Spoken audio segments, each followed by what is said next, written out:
एक दिन एक गरीब किसान बहुत परेशान था।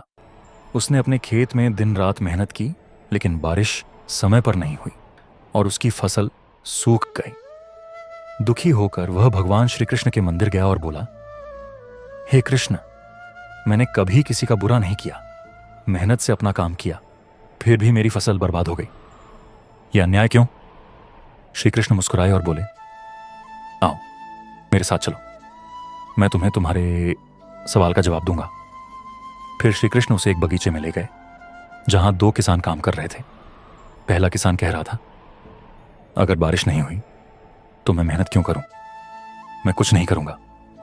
दूसरा किसान बोला, बारिश नहीं हुई तो क्या हुआ, मैं अपने कुएं से पानी निकालकर अपनी फसल बचाने की कोशिश करूंगा। अगर यह भी असफल हुआ तो मैं अगले मौसम के लिए तैयारी करूंगा। श्री कृष्ण ने किसान की ओर देखा और पूछा, अब बताओ कौन सा किसान सफल होगा? किसान तुरंत समझ गया। उसने सिर झुका लिया और कहा, हे प्रभु, असली फर्क सोचने के तरीके में है। पहला किसान हार मान गया, लेकिन दूसरे ने समाधान खोजा। मैं भी हार मानने की बजाय नई शुरुआत करूंगा। श्री कृष्ण ने मुस्कुराकर कहा, यही सच्चा कर्मयोग है। जीवन में कठिनाइयां आएंगी, लेकिन जो व्यक्ति हार मानने के बजाय प्रयास करता रहेगा वही असली विजेता होगा। ये कहानी से हमें यह सीखना मिलता है कि जीवन में मुश्किलें आना तय है, लेकिन उनका सामना करने का तरीका हमें सफल बनाता है।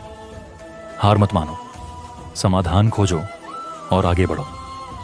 श्री कृष्ण हमें सिखाते हैं कि सच्चा भक्त वही है जो केवल प्रार्थना नहीं करता, बल्कि अपने कर्म से जीवन को संवारता है।